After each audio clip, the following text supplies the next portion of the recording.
Welcome to Unlocking Your Hidden Potential, Achieving Success and Happiness. I'm Dr. Rena Malik, and I'm here with Dr. Aaliya Yaqub. Welcome.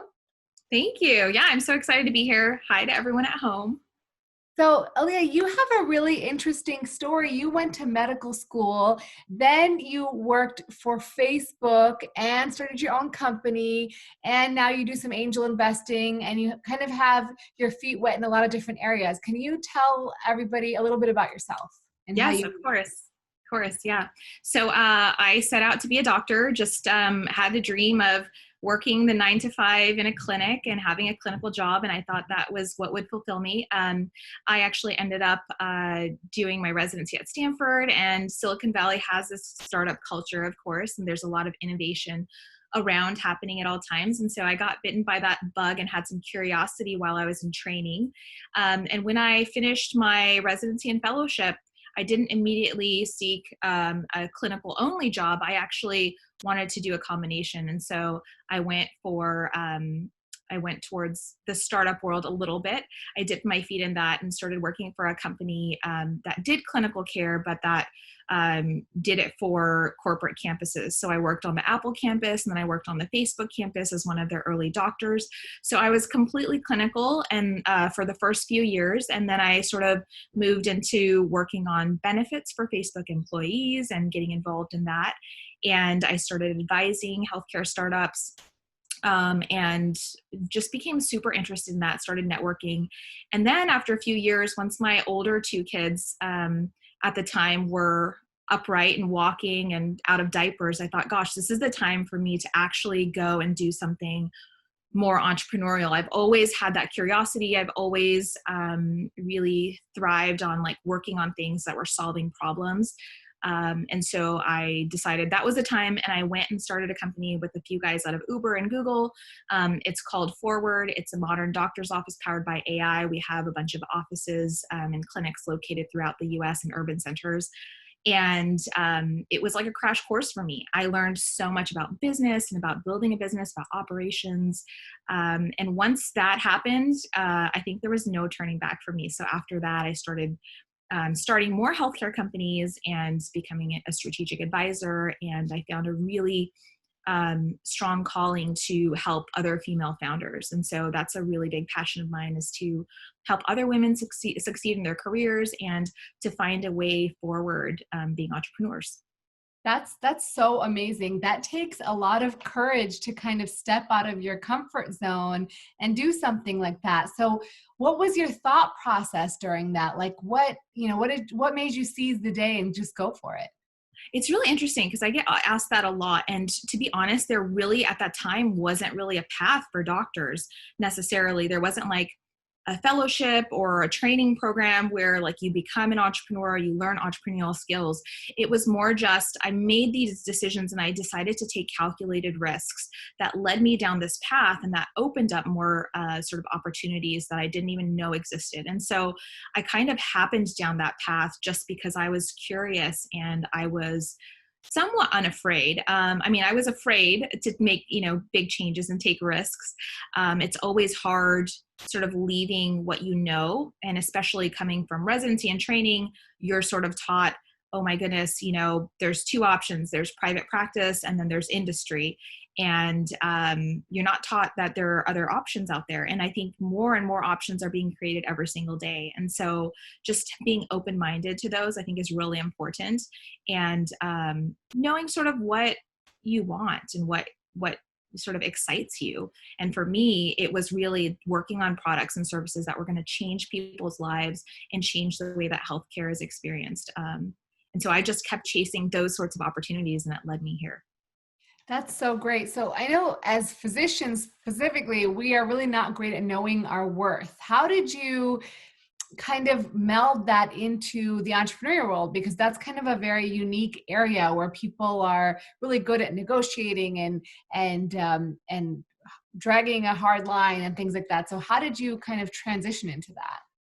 Well, it was hard, but that's a really, to be honest, that's a very good question. I get asked all the time, how do you negotiate contracts? How do you advocate for yourself? How do you get promoted? How do you make sure that people understand what your worth is to the organization, to the hospital, or to the industry that you're in.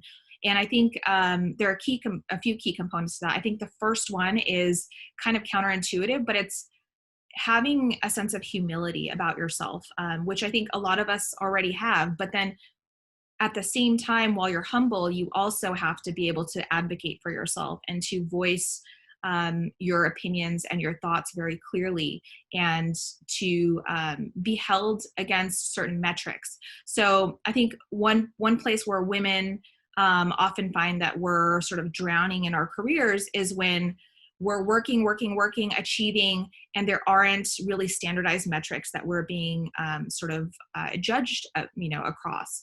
And so in whatever position you're in, make sure that the metrics that you're sort of being evaluated on are something that, holds in water. It's not very subjective, because people can say, oh, so-and-so, she's not super great at her job, or she's not producing, or she's not creating results. And really you want to make sure that that's something that, you can look back at and say, well, actually, in 2018, this is how many patients I saw, or this is, sort of the results that, came from my work specifically, or here's the project that I worked on. And so try in whatever industry you're in to make sure that the metrics that you're sort of being held accountable for are something that isn't subjective. And I think that's the best way to sort of prove your worth, and also knowing your worth. I think that's huge. You have to know sort of where you stand and feel confident about who you are and what your capabilities are. Yeah. I always find that that these are difficult discussions to have, but also that women tend to take on activities that do not fall into those categories that are being measured, right? Like someone will ask us to do something that will take hours of our time that has no reimbursement, doesn't like show up as anything on your promotion portfolio or whatever it is that you're trying to do. Like no one's looking at that specific object or activity as a promoting tool. So how do you suggest, or have you maybe come across this, that women can avoid or say no to those sorts of things and kind of identify the things that are going to make them really project their career forward? I think that is a very, very insightful point. And I think that's something that we all struggle with at some point or another. I can tell you as an example, when I was the medical founder of this company, I was surrounded by technologists. I was the only physician. I was the only one with medical expertise. I was the only one who could tell people, how do you build a clinic? How do you recruit patients? How do you innovate on the way that medicine and care are delivered? And how do you have a patient-centered approach?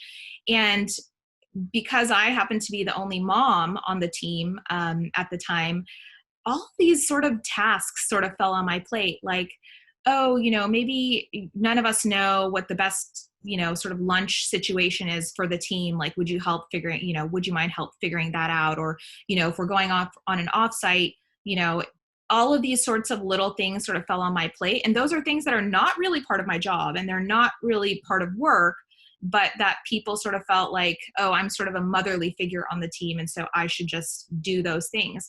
And I was doing those things for a while. And I think a lot of us women end up doing those. We're yes, yes, yes, until we're burnt out. And then we start realizing I didn't have to say yes, and I don't have to say yes to everything. And there are very kind ways to say no.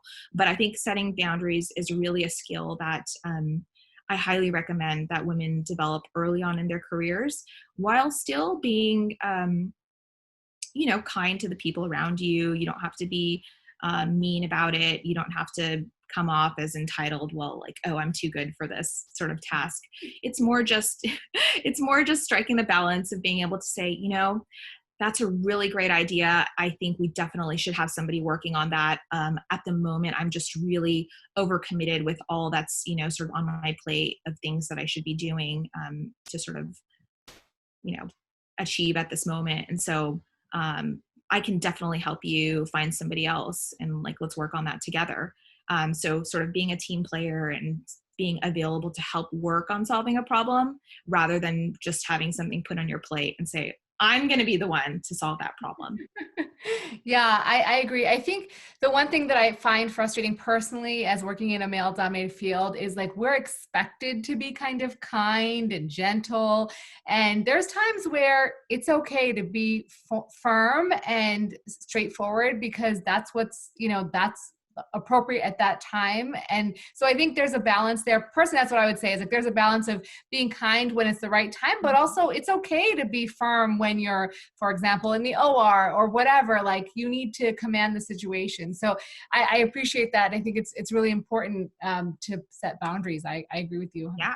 Yeah, Rena, you're absolutely right. I think there are definitely times in my career that I look back where I've been like in a meeting or a boardroom and I've expressed an idea with clarity, and you have someone sitting to your right or left who happens to be male who just says the same thing over again, and people are like, wow, that was brilliant. And you're like, wait a minute, that was my idea. I said that. So anytime I find that I'm in a situation like that, I will be very assertive about, about that, and not letting anyone mansplain me. I think that's a way for women to really hold their ground.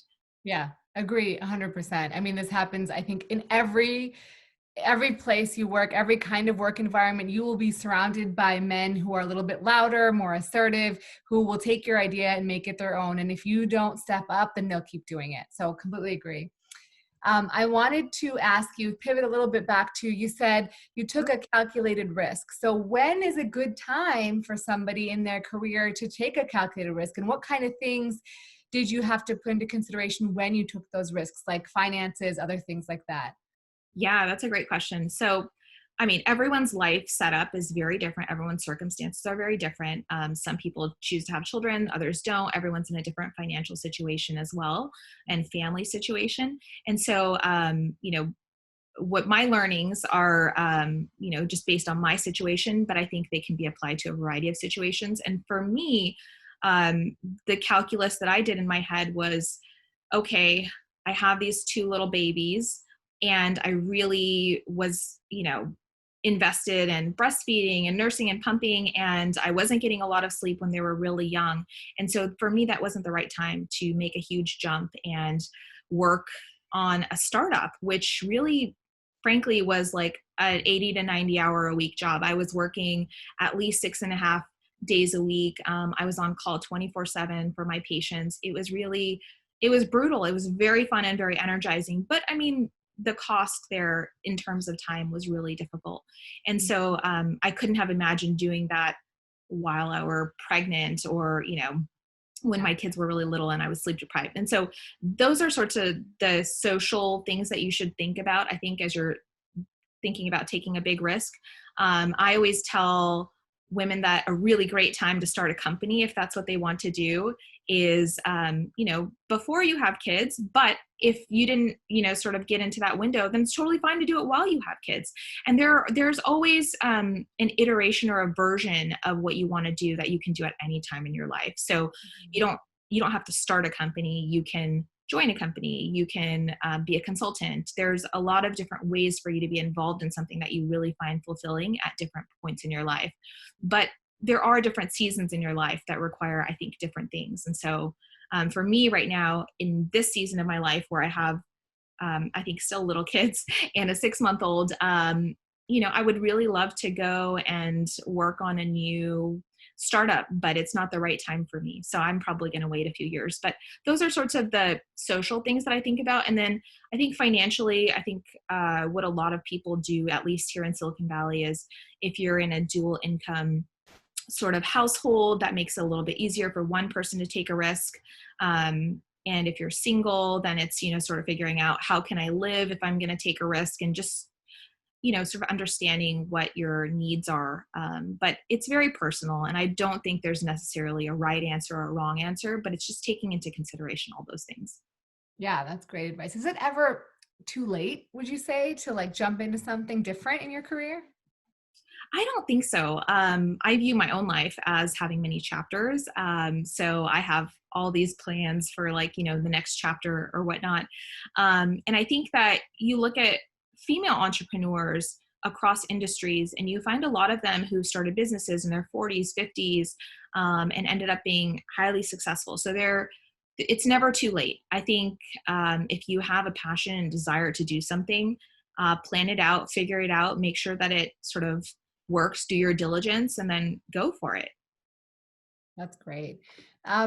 So obviously you have like a lot of different things that you are invested in. How do you manage all that plus four kids at home, plus a marriage, plus anything else you want to do for fun? How do you balance all those things? Yeah, I think it's that's always the ever elusive sort of question and answer. It's like, how does one balance? And I think as I've gotten older and gained more experience, what I've found is that every week doesn't have the same balance. Overall, over many years, you find that hopefully your priorities are very set. So for me, I have 5 priorities. That's, my family, my kids, my marriage, my health, intellectual stimulation via my work, and having some semblance of a social life. And at any given time, 3 of those are afloat and 2 of them are underwater. And it's just sort of back and forth, bobbing up and down. And I'm okay with that. People always ask me, well, do you cook every day or do you do this? And I'm like, no, like right now, I haven't cooked in the last like 2 weeks. I love cooking, and I love doing all of the things that, women traditionally have done over, the last like several hundreds of years. But, my overall philosophy is when I have a lot of things on my plate and a lot of things going on, my priority is my kids, for instance. And so I'll prioritize spending time with them.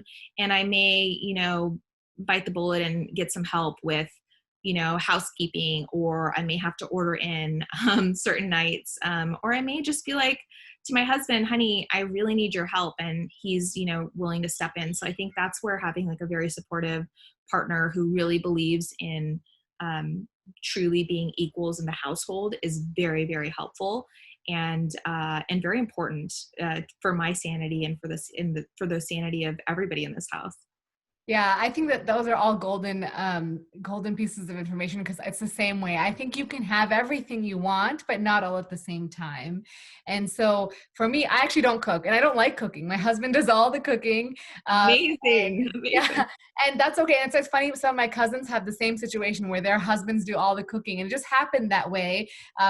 We were all raised very similarly, where our moms cooked and did all the housework, but we've morphed our roles and our families to fit our needs, and I think that's okay. And I think that's something that people don't see the background of, like what people show on social media or what's going on. Like we have, pre-COVID, we used to have a cleaning lady. My husband cooks, or we order out, or we go out for dinner if we don't cook, and that's okay. You don't have to have the same life that your parents had, or that traditional cultural media, social media or cultural media tells you, because that's not what it's. Whatever works for you and makes you happy. And I think that, and my other big rule that I share with people is that I have like aside from this summit and some personal projects, I don't do work at home. So I don't bring my charts home. I don't bring my research projects home. I try to save those all for work, and I get them done as efficiently as possible. And if they're not done, I close my computer and I do it the next day.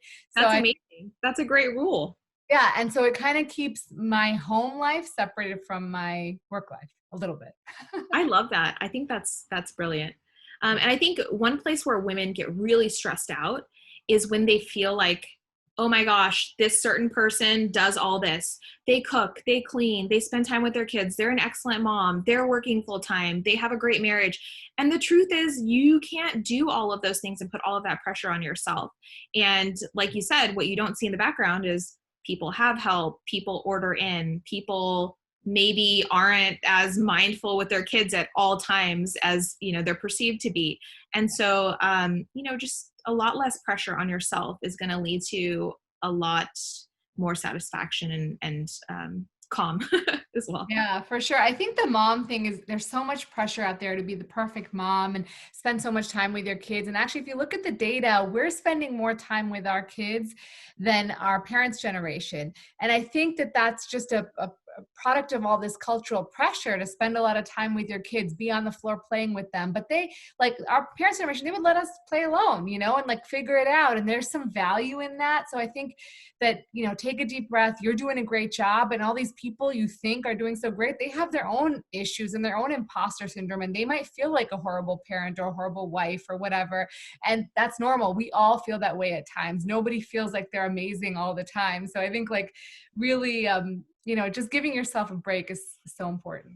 Yeah, cut yourself some slack. It's all good. Whatever you're going through, it'll get better. Just don't put all that pressure on your own shoulders. Yeah. Life is hard enough as it is. Right, right. So, tell me, what advice would you give yourself, your 20-year-old self now, after you've kind of been through this really extraordinary experience of trying all sorts of different things? Yeah, I think I always had this thought, especially in my early 20s and in my teens, I had everything planned out. By this age, I want this to happen. By this age, I want this to happen. And um, if there was a failure along that path, I sort of felt like, oh my gosh, I'm derailed from my goal and I won't be able to achieve that goal. And what I've realized is actually that failures can be blessings in disguise. You can grow tremendously from failures and they can lead you to an even better place than you could have ever imagined. Um, I'll give you an example of like a huge failure that actually led me down a different sort of path, I guess. When I was applying for a fellowship, I actually applied for a rheumatology fellowship and I matched at a really wonderful program, but it wasn't my home program. And I had wanted to stay at my home program for a variety of reasons because I couldn't move out of, the area and whatnot. And so I really debated, should I do long distance with my husband? Should I not? And around the same time, I found out that I was pregnant with our first child. And I was very torn. I was like, well, if I don't do this, it may derail my career. I won't be able to find something else to do. And ultimately I decided to make a sacrifice. At that time, it was a sacrifice to not do that fellowship. And I stayed here in the area. And it ended up working out so much better than I could have imagined, because now I look back and I'm like, I could never see myself as a rheumatologist. I don't think I would have enjoyed that. I think that career path would have been the wrong one for me. So I think it's like believing in sort of the fact that failure is okay and you can fail forward and you can end up in a much better place even having failed. And don't give up just because you failed, and just persevere. And also there's so much unknown. You may have this idea in your head about what you want to achieve, and if it doesn't go as planned, that's a huge failure in life. But really it's not. You might end up in a much better place, which is the case for me. I look back and I'm like, I never could have predicted where I am now. It was never in my plan. But I'm so happy and it's the right thing for me. Yeah, no, I agree with you 100%. I think that failure, I mean, first of all, you can't succeed without failure. Like, you're going to fail 10 times for every one success, right? And I think that failure helps you grow. You learn from each and every one of those failures. And it's a testament to actually trying for something, right? So like, if you don't try, then you're of course not going to get it. So I think that there's a lot of value in it. And there's so much fear of failure that holds you back. And I think like if you had been scared of taking the first step and starting your company, like you wouldn't be where you are today, right? And so I think that that's really key in understanding like it's okay to fail. In fact, I'm grateful for my failures, as I'm sure you are, for not being a rheumatologist. Yeah, I can't imagine. That would have been a different life, and it wouldn't have been one, I think, that would be as fulfilling as where I am now. Yeah.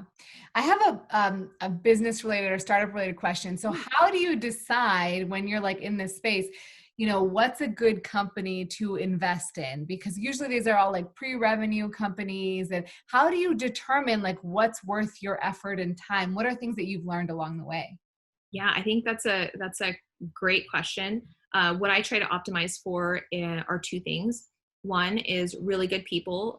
So I believe in people, and I back founders and work with founders who are good humans, but also who are extremely capable, have a lot of grit, and who are going to win and really keep iterating on their product or their service until it really makes it. And there's a little bit of pattern recognition that goes into that. I've been part of a few failed startups in the past. And so you can sort of, through that experience, start understanding like what makes a really good founder and what makes a really good company. And so it's not just about the founders, it's also what are they working on. An idea is just the start of it.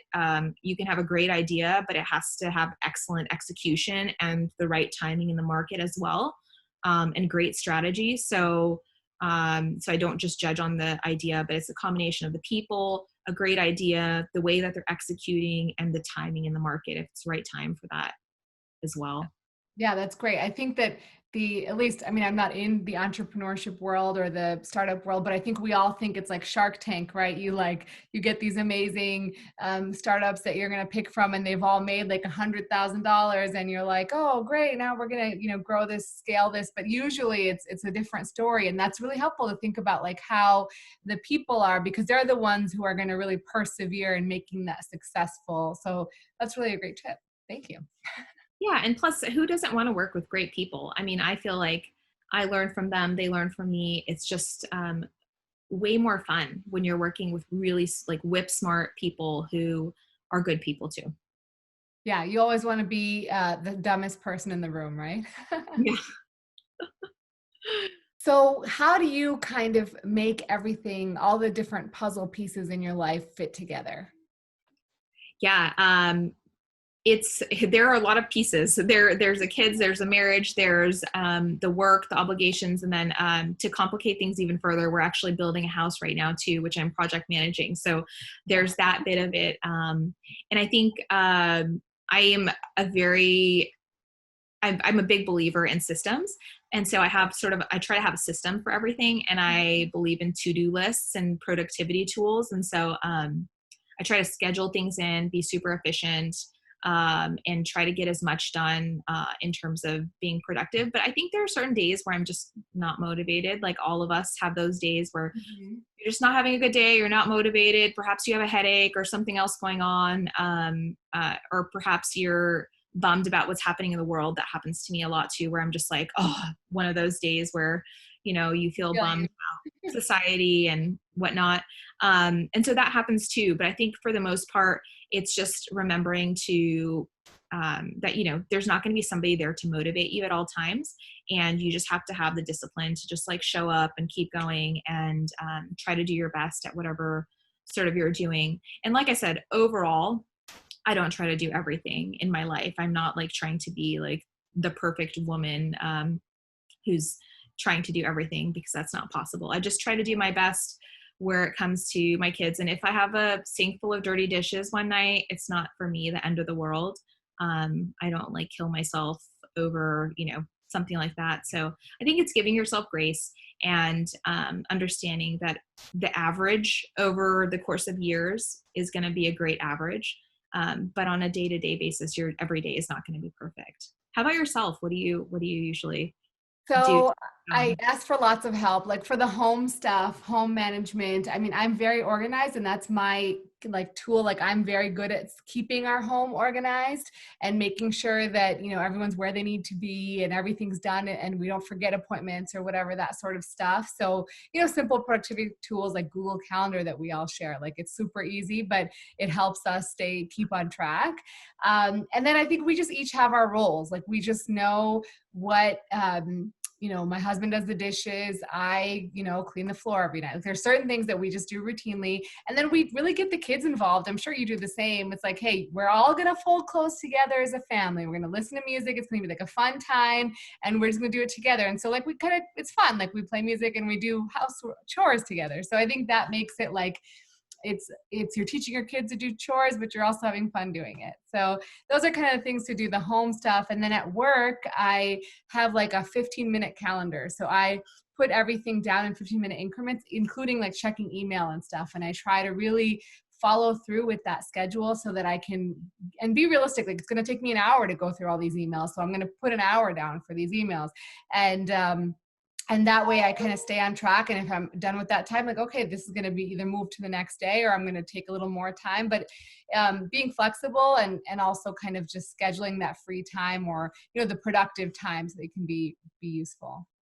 Absolutely. I think that's great. Yeah. What would we do without Google Calendar? Honestly, that's like, I have to refer to that like probably 25 times a day in order to get my life straight. Yeah, if I didn't have a pop-up that something was happening, I would never go to anything. Do you have a productivity tool that you like to use a lot? I'm kind of old-fashioned in that way. I use Google Calendar, but then I also just carry around like a little notebook and jot down notes. And I find that for me, that just like works, something about, just writing it down. It's like Yeah. I'm promising myself that I'm going to do it, so I have to get it done.